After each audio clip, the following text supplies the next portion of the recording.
And I think Tony Stewart respects the fact that he knows that Justin Ashley's right alongside. We know what happened to Doug Coletta the last time somebody was next to Justin Ashley. They pile off into the afternoon. Ashley's got cylinders out. Explosion for Salinas. Explosion for Brown. It's Tony Stewart. Stewart wins in a totally chaotic final. On Sunday, April 14th, 2025, Tony Stewart achieved yet another milestone in his illustrious racing career. The 53-year-old racing legend won the NHRA 4-Wide Nationals at the Strip at Las Vegas Motor Speedway, securing his first career Top Fuel victory in dramatic fashion. Stewart's winning run clocked in at an impressive 3.870 seconds at a blistering 317.42 miles per hour. He held off reigning world champion Antron Brown at the finish line while also beating Justin Ashley and Jasmine Salinas in the final quad. Stewart said this after the victory. "You sure as hell appreciate it more when you struggle like we did. All the credit goes to this team. I'm so proud of my guys. There's so many great partners here and I have a great team standing there. I have a feeling I'm really going to be hurting in the morning, but it sure as hell is going to be worth it." This win wasn't just any victory. It cemented Stewart's place in racing history as the first driver ever to win both a NASCAR race and an NHRA Top Fuel event. The achievement adds to Stewart's already impressive resume that includes championships in NASCAR, IndyCar, and numerous other racing disciplines. The victory came in one of drag racing's most challenging formats, 4-wide racing, where 4 cars launch simultaneously with only the top 2 advancing from each round. Stewart's team qualified 5th and then won both of the first 2 quads on hole shots before claiming the ultimate prize. He's broken through. Tony Stewart's passion for the sport of NHRA drag racing is something that is truly undeniable. At this track, about a year and a half ago, or 2 years ago, you got your first wallet behind the wheel of an alcohol dragster. It's almost fitting that the big one comes today here in Vegas. Tony, the struggles you've had, over the last year and a half have almost made this even sweeter. What's the emotion you're feeling right now? I think you sure as hell learn to appreciate it more when you struggle like that. But, man, I'm so appreciative of our guys. And like I said, we got Kevin Rudine and his family here. Race, you did this one for us today, buddy. This is all you. But it's the highest of highs and lowest of lows. Our Rush Truck Center's family, Rusty Rush, we lost his wife, Jenny, this week. And then literally 15 minutes before we rolled out for the final here, I got a message from Bakersfield, California from a friend of mine, Brian Landgraf. And we just lost his father. So, I heard Dallas Glenn talking about it too. We've lost a lot of people this week, and it's been tough. But my God, I am so proud of our guys.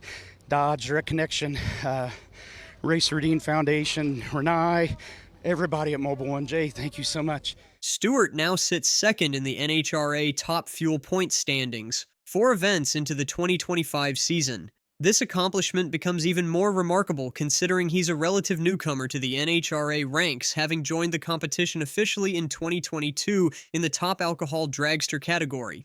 It's unreal. I mean, it's, I told somebody, I said, I haven't been around NHRA that long. I mean, obviously about 5 years, honestly, and I realize it takes a lot and it takes a long time to win a race in this series, but everything in my career, I never had to wait over a year to win a race. I always figured it out in the first year and multiple wins normally, but just very appreciative. And, today, like you said, 2 hole shots in the first 2 rounds, and my worst light of the weekend came in the final, unfortunately, but that's where Neil Straussbaugh and Mike Damagala, they got us that win. With this victory, Stewart has now won in every professional racing discipline held at Las Vegas Motor Speedway. From NASCAR to USAC to NHRA Top Fuel, his versatility and adaptability as a driver continue to impress even his harshest critics. It's just like every other form of motorsports I've been a part of. I feel like the first one is always the hardest one to win.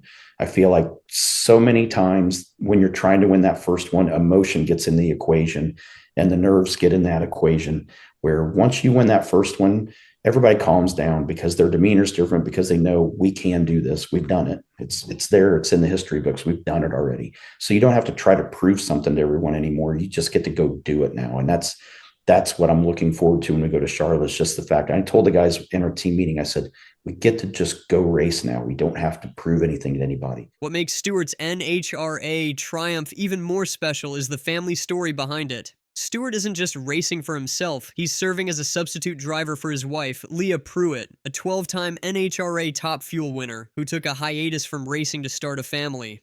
The couple welcomed their son, Dominic James, in November 2024, and the baby boy was present for the victory lane photos on Sunday. This family moment created one of the most touching aspects of Stewart's win. Stewart said, To do this and do it with our own team and our family, and I think probably the one thing that may not sink in as much right now, but it's already starting to, is when Leah brought Dom up on the stage there when we were doing the interview after that. That was that's an emotion that you can't even think about or dream of, and when I saw her coming up those steps with him, it was, my heart stopped. It's like, as much as I love winning this race for our team and for myself and for our family, seeing her bring him up there, that was a feeling I've never had in my life before, and I have a feeling when we lay down. Stewart stepped into his wife's dragster at the start of the 2024 season, and it hasn't been an easy journey. Last year presented numerous challenges as the team struggled to find consistency with the car setup and performance. Very appreciative. I think we all needed it. It's been so stressful the whole year after Leah, almost won a world championship, 2 years ago. To sit there and get in the car last year, and people in the stands don't realize it. They think I'm the reason the car sucks, and and it wasn't that we had bad people tuning on it. Just, it was a different combination. There were different variables that changed. My body weight's different.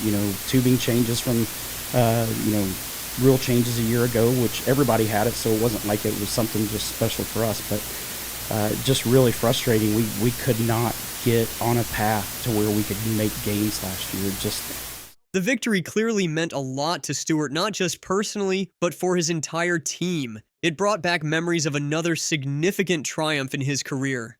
I was so excited just to have won that race for myself until the team got up there, Stewart told reporters. It brought me back to a moment back in 2009 when we started Stewart-Haas Racing, and I remember winning the All-Star race at Charlotte and getting to victory lane. They said that group of guys had never won a NASCAR Cup Series race. That moment, I realized it was not about me. It was not about me proving to all the naysayers that I was going to fail with Stewart-Haas. It was way deeper than that. It was about the guys and the people that we had put together and the people we had kept from Haas Racing and what it meant to all of us. That's exactly what Sunday turned into as well. Following his historic NHRA victory, Tony Stewart made headlines again. This time with an announcement about his future in NASCAR. In an interview with Fox Sports' Bob Pockras, Stewart definitively ruled out ever returning to NASCAR as a team owner. I told them I'll do anything I can to help them, said Stewart, referring to Dodge's planned return to NASCAR. Obviously, right now, the plans are just a truck program for Dodge. We'll do everything we can to help, but I am not going to own a team in NASCAR ever again. This statement comes after Stewart-Haas Racing, the NASCAR team Stewart co-founded with Gene Haas, ceased operations at the end of the 2024 season following 15 years in the sport. The team had been one of the most successful organizations in NASCAR, winning multiple championships, including Stewart's own driver owner title in 2011 and Kevin Harvick's championship in 2014. The declaration shocked many NASCAR fans and insiders who might have expected Stewart to eventually return to team ownership, especially with Dodge planning to re-enter NASCAR with a Truck Series program in 2026. Dodge currently supports Stewart's NHRA program, which led many to speculate about a potential NASCAR comeback for Stewart as an owner. Instead, Stewart has firmly closed that door. His blunt statement leaves no room for interpretation. His days as a NASCAR team owner are definitively over. While Stewart has ruled out team ownership, he's not done with NASCAR entirely. In fact, he made another surprising announcement during an appearance on Sirius XM radio following his NHRA win. I'm definitely planning on coming back to NASCAR races, Stewart said. As a member of the NASCAR Hall of Fame, I get a hard card. I don't know if NASCAR has the ability to revoke that or not, but until they do revoke it, I'm going to take advantage of having a hard card, and I definitely want to come back and see everybody. Stewart elaborated on what he misses most about NASCAR. He said, I miss a lot of things about NASCAR, and most of all the people. The people are what I enjoyed about it and the relationships I had there. Definitely looking forward to coming back and seeing everybody. This revelation shows that despite stepping away from team ownership, Stewart still feels connected to the NASCAR community and wants to maintain those relationships. His status as a NASCAR Hall of Famer gives him the credentials to be present in the garage area during races, a privilege he plans to utilize.